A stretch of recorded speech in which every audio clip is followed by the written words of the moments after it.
Hello everyone, welcome to my channel NEP BCom classes. ಇನ್ನೂ ಈ ಚಾನಲ್ನ ಯಾರು ಸಬ್ಸ್ಕ್ರೈಬ್ ಮಾಡಿಲ್ಲ, ದಯವಿಟ್ಟು ಎಲ್ಲರೂ ಸಬ್ಸ್ಕ್ರೈಬ್ ಮಾಡಿ, ನಿಮ್ಮ ಫ್ರೆಂಡ್ಸ್ ಆ್ಯಂಡ್ ಫ್ಯಾಮಿಲೀಸಿಗೆ ಶೇರ್ ಮಾಡಿ ಅಂತ ವಿನಂತಿಸಿಕೊಳ್ಳುತ್ತೇನೆ. ಈಗ ಟಾಪಿಕ್ ಬರೋದಾದರೆ, ಹೋದ ಕ್ಲಾಸಲ್ಲಿ ನಾವು NEP BCom ಥರ್ಡ್ ಸೆಮ್ಮಲ್ಲಿ ಯಾವ್ಯಾವ ಸಬ್ಜೆಕ್ಟ್ಸ್ ಬರ್ತವೆ ಅಂತ ನೋಡಿದ್ವಿ. ಆ ಸಬ್ಜೆಕ್ಟ್ಸಲ್ಲಿ ಕಾಸ್ಟ್ ಅಕೌಂಟಿಂಗ್ ಸಬ್ಜೆಕ್ಟ್ ಅನ್ನೋದು ಒಂದಾಗಿರುತ್ತೆ.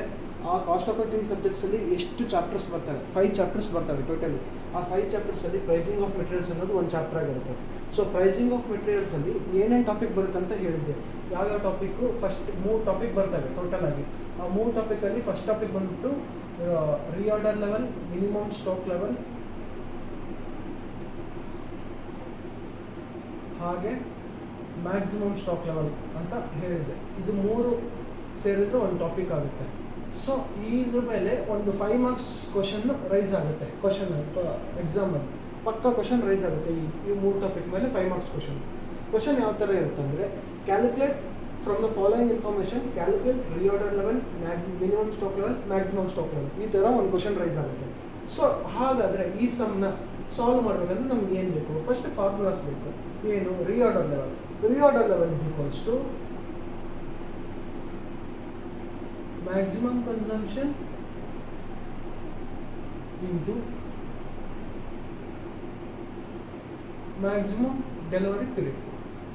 ಇದೇನಾಗಿದೆ? ರೀಆರ್ಡರ್ ಲೆವೆಲ್ ಫಾರ್ಮುಲಾ ಆಗಿದೆ. ಸೊ ಇವಾಗ next minimum stock level formula ಏನು? Reorder level minus normal consumption into normal delivery period. ಹೌದಾ? ಇದು ಮಿನಿಮಮ್ ಸ್ಟಾಕ್ ಲೆವೆಲ್ ಫಾರ್ಮುಲಾ ಆಗಿದೆ. Next maximum stock level is equals to reorder level plus reorder quantity minus minimum consumption into reorder level plus reorder quantity minus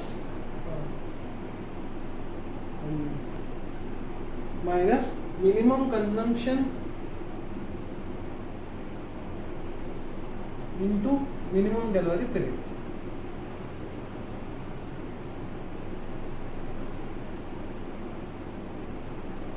so ಇವಾಗ ಈ 3 formula ತಿಳ್ಕೊಂಡ್ರೆ ನೀವು ಈ 5 marks ಸಮ್ಮನ್ನು solve ಮಾಡಬೇಕು. ಈಸಿ ಸಮ್ಮು, ಒಂದು question paper ಸಮ್ನ ಸಾಲ್ವ್ ಮಾಡಿಬಿಡೋಣ. ಓಕೆ, ಕ್ವಶನ್ಗೆ ಹೋಗೋದಾದರೆ, ಇದು ನಿಮ್ಮ 2022 ಕ್ವಶನ್ ಪೇಪರಲ್ಲಿ ಕೇಳಿರುವಂಥ question. From the following information calculate reorder level, minimum stock level, maximum stock level. Normal usage ಎಷ್ಟಿರಂತೆ? 450 ಯೂನಿಟ್ಸ್. ನೆಕ್ಸ್ಟ್ ರೀಆರ್ಡರಿಂಗ್ ಕ್ವಾಂಟಿಟಿ ಎಷ್ಟಿದೆ ಅಂತೆ? 2500. ನೆಕ್ಸ್ಟು ಮ್ಯಾಕ್ಸಿಮಮ್ ಯೂಸೇಜ್ ಎಷ್ಟಿದೆ ಅಂತೆ? ಮ್ಯಾಕ್ಸಿಮಮ್ ಯೂಸೇಜ್ 600 ಅಂತ. ನೆಕ್ಸ್ಟು ಮಿನಿಮಮ್ ಯೂಸೇಜ್ ಎಷ್ಟಿದೆ ಅಂತೆ? 350. ನೆಕ್ಸ್ಟು ಡೆಲಿವರಿ ಪೀರಿಯಡ್ಸ್ ಎಷ್ಟಿದೆ ಅಂತೆ? 1 to 2 weeks ಅಂತ ಕೊಟ್ಟಿದ್ದಾರೆ. ಸೊ ಈ ಇನ್ಫಾರ್ಮೇಷನ್ ಇಟ್ಕೊಂಡು ನಾವು calculate reorder level, minimum stock level, maximum stock level calculate ಮಾಡಬೇಕು. ಸೊ ಕ್ಯಾಲ್ಕುಲೇಟ್ ಮಾಡ್ತಾ ಹೋಗೋಣ. ಫಸ್ಟ್ ರೀಆರ್ಡರ್ ಲೆವೆಲ್ ಕ್ಯಾಲ್ಕುಲೇಟ್ ಮಾಡಿ. ಓಕೆ,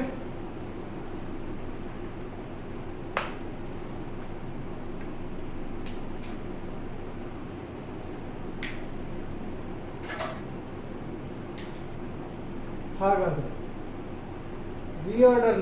ರೀಆರ್ಡರ್ ಲೆವೆಲ್ ಫಾರ್ಮುಲಾ ಏನಿದೆ? Maximum consumption into maximum delivery period. So ಹಾಗಾದರೆ ಮ್ಯಾಕ್ಸಿಮಮ್ ಕನ್ಸಂಪ್ಷನ್ ಇಲ್ಲೆಲ್ಲಿದೆ ಕ್ವಶನಲ್ಲಿ? ಯೂಸೇಜ್ ಅಂತಿದೆಯಾ? ಯೂಸೇಜ್ ಅಂದರೂ ಒಂದೇ, consumption ಅಂದರೂ ಒಂದೇ. ಓಕೆ, ಮ್ಯಾಕ್ಸಿಮಮ್ ಕನ್ಸಂಪ್ಷನ್ ಅಂದರೆ ಮ್ಯಾಕ್ಸಿಮಮ್ ಯೂಸೇಜ್ ಎಷ್ಟು? 600 ಇಂಟು ಮ್ಯಾಕ್ಸಿಮಮ್ ಡೆಲಿವರಿ ಪೀರಿಯಡ್. ಇಲ್ಲಿ ಡೆಲಿವರಿ ಪೀರಿಯಡು 1 to 2 weeks ಅಂತ ಕೊಟ್ಟಿದ್ದಾನೆ. So 1 to 2 weeks. 1 ದೊಡ್ಡದಾ? 2 ದೊಡ್ಡದಾ? 2 is bigger than 1. So 2 is considered as the maximum delivery period, 1 is considered as the minimum delivery period.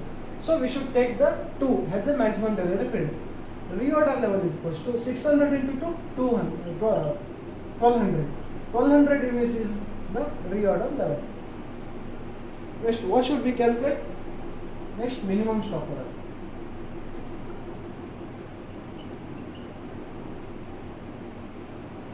Minimum stock level is equals to formula reorder level minus normal consumption into normal delivery period.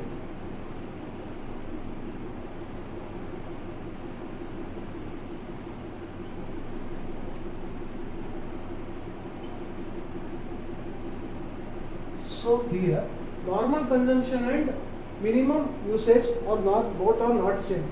So for normal consumption and normal delivery period, there are formula to calculate normal consumption and normal. There is formula to calculate normal consumption and normal delivery period. So normal consumption is equals to, what's the formula? Minimum consumption plus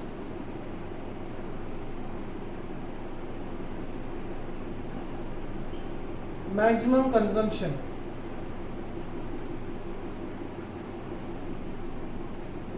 divided by 2.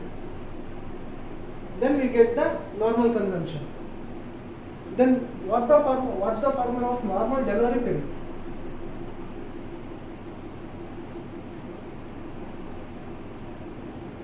Normal delivery period is equals to minimum delivery period plus maximum delivery period.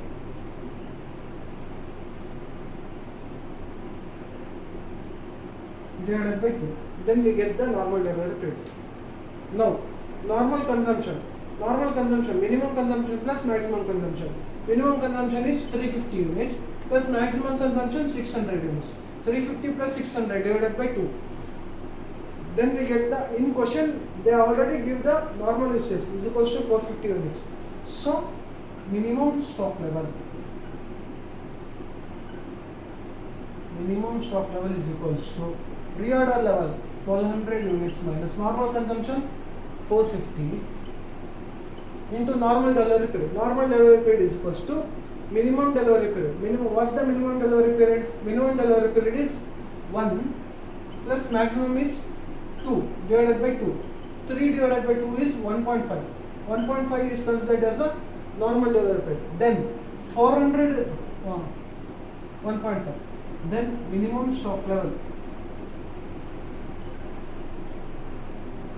is equals to 1200 as it is 450 into 1.5. What we get? 450 into, we get the 675.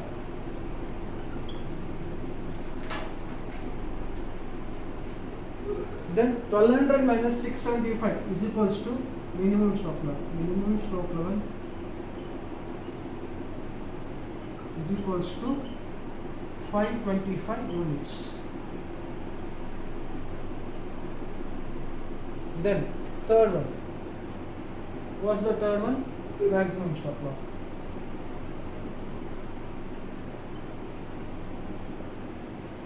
What's the formula of maximum stock level? Reorder level plus reorder quantity minus minimum consumption into minimum delivery period. Right? So now we can solve for it. Reorder level is equals to 1200 minus plus reorder quantity. They gave in question 2500 minus minimum consumption. How much they gave? Minimum consumption 350 units into minimum delivery period 1. Now 1200 plus 2500. How much we get? 3700 minus 350.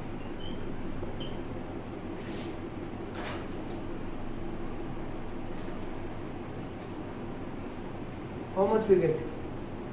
3350. This is maximum stock level.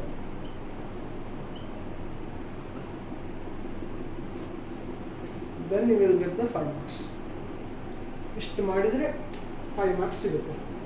ಏನಿಲ್ಲ, simple ಆಗಿದೆ. Calculate reorder level, minimum stock level, maximum stock level. So ಅವನೇನು ಮಾಡ್ತಾನೆ, ಈ ಥರ information ಕೊಡ್ತಾನೆ ಕ್ವಶನಲ್ಲಿ. ಏನಂತ, normal usage 450 units. ಇದು ಕ್ವಶನಲ್ಲಿ ಕೊಟ್ಟಿದ್ರು ಕೊಡ್ತಾರೆ, ಇಲ್ಲಾಂದರೆ ಇಲ್ಲ. ಕೊಟ್ಟಿಲ್ಲ ಅಂದರೆ ಫಾರ್ಮುಲಾ ಬಂದುಬಿಟ್ಟು ಯೂಸೇಜ್ ಅಂದರೆ ಒಂದೇ, ಕನ್ಸಂಪ್ಷನ್ ಅಂದರೆ ಒಂದೇ. ನಾರ್ಮಲ್ ಯೂಸೇಜ್ ಕೊಟ್ಟಿಲ್ಲ ಅಂದರೆ formula normal consumption is first minimum consumption plus maximum consumption divided by 2. ಅದೇ ನಾರ್ಮಲ್ ಯೂಸೇಜ್ ಕೊಟ್ಟಿದ್ರೆ ಕಂಡುಹಿಡಿಯೋದೇ ಬೇಡ. ಆಮೇಲೆ real quantity 1500, minimum usage 600, maximum usage 600, minimum usage 350, delivery period 1 to 2 weeks ಅಂತ ಕೊಡ್ತಾರೆ, ಆಯಿತಾ. ಸೊ ಈ ಇನ್ಫಾರ್ಮೇಷನ್ ಬೇಸ್ ಮಾಡಿಕೊಂಡು reorder level, minimum stock level, maximum stock ಲೆವೆಲ್ನ ಕ್ಯಾಲ್ಕುಲೇಟ್ ಮಾಡಬೇಕು. ಸೊ ರಿಆರ್ಡರ್ ಲೆವೆಲ್ ಫಾರ್ಮುಲಾ ಇದೆ, ಏನಿದೆ, maximum consumption into maximum delivery period. So maximum consumption ಇಲ್ಲಿ ಕೊಟ್ಟಿದ್ದಾರೆ ಎಷ್ಟು, 600 into maximum delivery period 1 to 2 weeks ಅಂತ ಕೊಟ್ಟಾಗ ದೊಡ್ಡದು ಯಾವುದಿದೆಯಲ್ಲ ಅದು considered as a maximum delivery period, ಚಿಕ್ಕದು ಯಾವುದಿದೆ ಅದು ಮಿನಿಮಮ್ ಡೆಲಿವರಿ ಪೀರಿಯಡ್. ಸೊ ಅಲ್ಲಿ ಮ್ಯಾಕ್ಸಿಮಮ್ ದೊಡ್ಡದು 2 ಇದೆ, ಅದಕ್ಕೆ ಮ್ಯಾಕ್ಸಿಮಮ್ 600 ಇಂಟು 1200 ಯೂನಿಟ್ಸ್. ಇದೇನು ರಿಆರ್ಡರ್ ಲೆವೆಲ್. ನೆಕ್ಸ್ಟ್ ಏನು, ರಿಆರ್ಡರ್ ಲೆವೆಲ್ ಆಯಿತು. Next minimum stock level. Minimum stock level formula ಏನು, reorder level minus normal consumption into normal delivery period. So minimum stock level is equals to reorder level ಎಷ್ಟು, 1200 units. ಇಲ್ಲಿ calculate ಮಾಡಿದ್ದೀವಲ್ಲ ಅದು. Normal consumption, normal usage ಕೊಟ್ಬಿಟ್ಟು ಎಷ್ಟು, 450 into normal delivery period ಕೊಟ್ಟಿಲ್ಲ ಅಂದರೆ ಅದಕ್ಕೊಂದು formula ಇದೆ, ಏನು, normal delivery period is equals to minimum delivery period plus maximum delivery period divided by 2. ಇಲ್ಲಿ ಮಿನಿಮಮ್ ಡೆಲಿವರಿ ಪೀರಿಯಡ್ ಎಷ್ಟಿದೆ, 1 ಇದೆ, ಮ್ಯಾಕ್ಸಿಮಮ್ 2 ಇದೆ. 1 + 2 divided by 2, 1 + 2 3 divided by 2 1.5 is the normal delivery period. Minimum stock level 1200 ಅದೇ ಥರ as it is ಅದೇ ಥರ ಹಾಕೊಂಡು 400 into 1.5 ಎಷ್ಟು ಬರುತ್ತೆ, 675 ಬರುತ್ತೆ. ಆ 675 1200 ಮೈನಸ್ ಮಾಡಿದರೆ ಏನು ಬರುತ್ತಲ್ಲ ಅದು minimum stock level. Next maximum stock level. Maximum stock level formula ಏನಿದೆ, reorder level plus reorder quantity minus minimum consumption into minimum delivery period. So ಹಾಗಾದರೆ maximum stock level reorder level ಎಷ್ಟಿದೆ, 1200 ಯೂನಿಟ್ಸ್ ನಾವು ಕಂಡುಹಿಡಿದ್ವಿ. Reorder quantity question ಕೊಟ್ಟಿರ್ತಾರೆ, ಎಷ್ಟು ಕೊಟ್ಟಿದ್ದಾರೆ, 2500 plus 2500 into minus minimum consumption ಎಷ್ಟು ಕೊಟ್ಟಿದ್ದಾನೆ, 350 ಕೊಟ್ಟಿದ್ದಾನೆ, ಇಂಟು ಮಿನಿಮಮ್ ಡೆಲಿವರಿ ಪೀರಿಯಡ್ ಎಷ್ಟು ಕೊಟ್ಟಿದ್ದಾನೆ, 1 ಕೊಟ್ಟಿದ್ದಾನೆ. 350 ಇಂಟು 1 350. ಸೊ 1200 ಪ್ಲಸ್ 2500 ಎಷ್ಟಾಗುತ್ತೆ, 3700 ಆಗುತ್ತೆ. ಮೈನಸ್ 350 ಎಷ್ಟು ಬರುತ್ತೆ, ಅದು ಮ್ಯಾಕ್ಸಿಮಮ್ ಸ್ಟಾಕ್ ಲೆವೆಲ್ ಆಗುತ್ತೆ. ಇಷ್ಟು ಮಾಡಿದರೆ 5 ಮಾರ್ಕ್ಸ್ ಸಿಗುತ್ತೆ ನಿಮಗೆ. ಓಕೆ, ಇದು ಕ್ವಶನ್ ಪೇಪರಲ್ಲಿರುವಂಥ ಕ್ವಶನ್. ಇದೇ ಥರ ಇಷ್ಟು ಮಾಡಿದರೆ ಫಸ್ಟ್ ಮೆಥಡ್ ಕಂಪ್ಲೀಟ್ ಆಗುತ್ತೆ, pricing of material. Next class ನಾವು ಸೆಕೆಂಡ್ ಮೆಥಡ್ಗೆ ಹೋಗೋಣ. Thank you boys, bye.